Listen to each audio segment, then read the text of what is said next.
Азыр минага электродетонатор кошутабыз. Бул минаны жардырып берет. Мон 100 дегенде эле 100 метрге чейин живой силаны жокулат.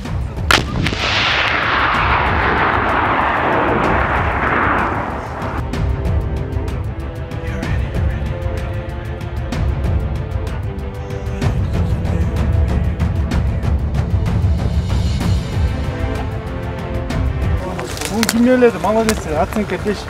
Радиус поражениясы 200 метр. Бунда 900 осколкасы бар.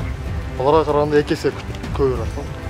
Бул жака электродетонатор ЭДП-Р деген катырылат. Минаны күжүрмөн абалга келтирүүдө бул жакта сабак жетекчиси жана бир гана сапер жардыруучу калат. Рамбовкасын жакшы кылыш керек. Абдан жакшы. Şu самый дальныйга аласыңардагы, самый дальныйды прям жерге жакшылап орнотуш керек.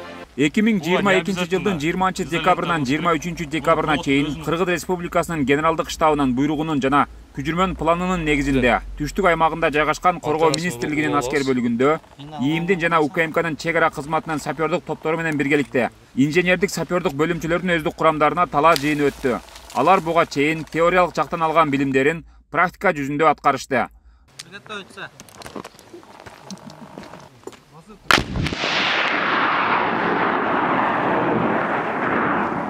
Жыйын 36-806 аскер бөлүгүнүн окутуу талаасында өтүп, саперлор танкага, жеңил сотулган аскер техникаларына жана ошондой эле душмандын жөө аскерлерине каршы колдонулуучу миналарды практика жүзүндө жардырышты.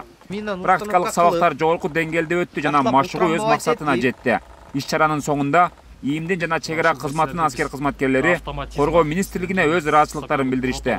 Зооттор үйрөнүшүбүз керек. Жана сиздерге чоң рахмат, Ташмайк.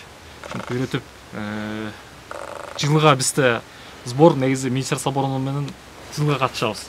Ошон үчүн сиздерге чоң рахмат, Ташмайк.